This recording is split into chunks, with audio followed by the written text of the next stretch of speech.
did you get this idea in the first place? Let's build a car for the blind. Building the car for the blind was originally not my idea.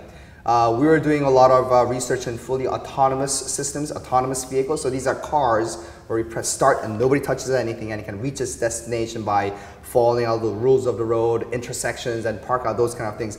And we actually had a successful vehicle called Odin. I don't know if you're about a project called the DARPA Urban Challenge. It's considered one of the largest, biggest robotics competitions. It was in 2007. It was about who can do up a robotic car that can do all those kind of things. And we actually won $500,000 by placing third place. So we had a good, already a good program in autonomous vehicles. And about that time, the National Federation of the Blind, or NFB, announced a challenge to the research community about who can develop a car that a blind person can drive. And we gladly accepted the challenge. And as far as I know, we are the only team that actually accepted the challenge, probably because we are crazy enough to do that. But we showed the world that it can be done, and it was a huge success. But why did you take on the project? So naively, we decided to take it because we thought it won't be too difficult, because we already had a fully autonomous car. So we thought, hey, you just put a blind person in it, and then we're done. But that's not what NFE wanted. They did not want a car that drives a blind person around. They wanted a car where a blind person can make active decisions and drive. So we had to start from scratch. How far is this project right now? I mean, cars for the blind. When can we actually see it on real roads? Yes, I get that questions a lot. So our current vehicle is a real car. It can be actually driven by a blind on the road. However, it cannot, the car cannot recognize road signs. It does not recognize traffic signals, but that's not important. If you want to do it, I believe that we can relatively easily implement that. But the reason why we're not doing that is because by the time this becomes a real product, we believe the road infrastructure is going to change. The road signals, the traffic signals, there's going to be an intervehicular communication, or the signs will actually communicate with the cars, smart cars in the future. So when it becomes red, it's going to send a signal to a car so that it alerts the car. So that's going to be happening. So we're not putting a lot of effort into that. We're putting effort into developing new type of non-visual user interfaces. So the things that we have currently do work, but we want to investigate a different type of interfaces. But to answer your question, when is it going to be available? Well, the technological hurdles, we solved a lot, but there's still a lot of things that we want to solve. But the real problem is not really the technology. It's really about social acceptance. Would people accept such a radical idea? You know, would you like to have a blind person driving on the road next to you? As a matter of fact, safe enough. That's what I think. However, I am getting hundreds of letters and emails from people from all around the world, most of them thanking me and, oh, this is great. But I do get hate mail. I get hate mail from people saying, you know, you're out of your mind trying to put blind people on the road.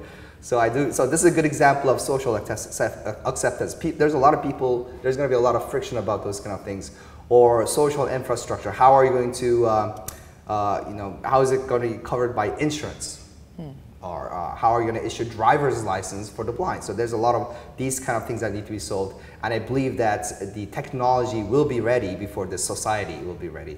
How safe is the technology though? So that's also a good question. Technology do fail, right? But that's an engineering implementation problem. The last time you flew in the airplane, most likely autopilot was actually flying the plane. But you don't think about it.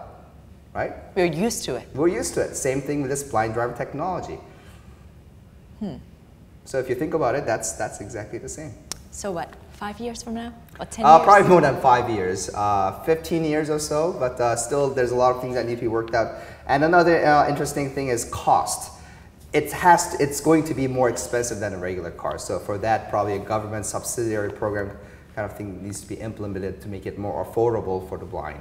What's the ultimate goal of robotic science, if there's any? Again, normally if you talk to a roboticist and say, where do we use robots? They normally call the 3Ds, dull, dirty, dangerous. This is where we use robots.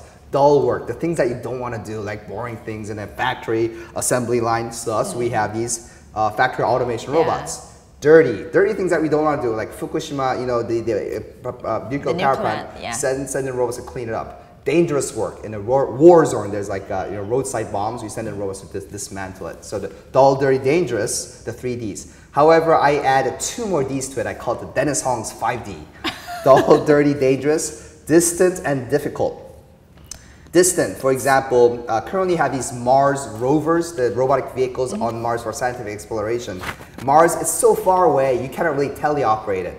For example, the camera sees it's going to fall down. It says, oh, I'm going to fall down. By the time you get the signal and turn it, it's too late because it's so far away. The signal, it takes minutes to get there. So if it's really, really far away, you cannot teleoperate it. Thus, you need to use autonomous technology, autonomous systems. So I want to emphasize the importance of autonomy with the distance, D.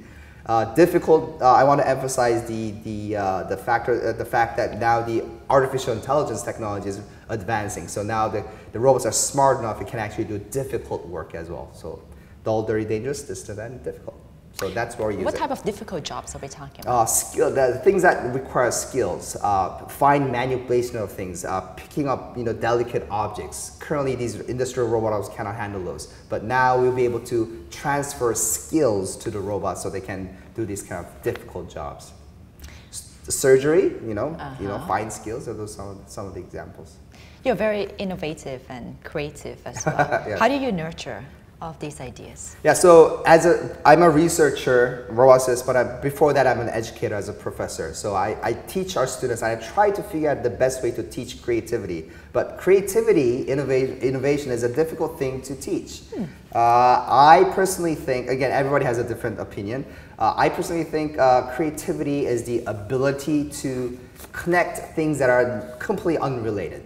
A good example is, I don't know if you know about our robot Strider. It's a 3-leg robot that swings its legs between 2 legs and catches the fall. It's a very famous robot. It looks like a camera tripod.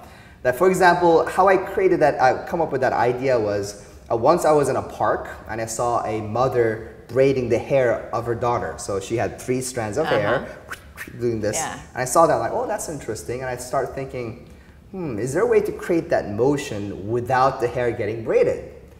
And I took a note, like, if the base turns 180 degrees every time, then we create the same motion, but it won't get braided. I just jotted down. There's no robotics relations. I don't know what it's going to be used for, but it was an interesting observation, so I took a note. And then years later, I had a need to come up with a completely different type of robot, that locomotion robot, and I always had these idea notebook journals, and I was looking through. I saw that hair braiding with sketches, like, oh, this could be used for a robotics concept. Thus, the Strider was born. But as you can see, these are unrelated things. Try to connect them and then create new things. And for me, creativity is the ability to do that. To do that, few things are important. First of all, you need to be a keen observer. Everyday life, every time where you go, even now when I'm doing an interview, I'm observing things, how you write things, and that can lead to new robotics concept, for example. Another thing is that to have a lot of those kind of observations, you need to expose yourself to new environments. Traveling, yes, it's fun, but it's a living, learning experience. So you meet different type of people, you get out of your comfort zone, talk to people, artists, complete people not related to your field, go to a museum, read a great book, and all those things can be inspirational material. Another important thing is to keep notes. Even though you saw something interesting, you forget. So it's a good habit to always keep paper and pencil and jot down your ideas too.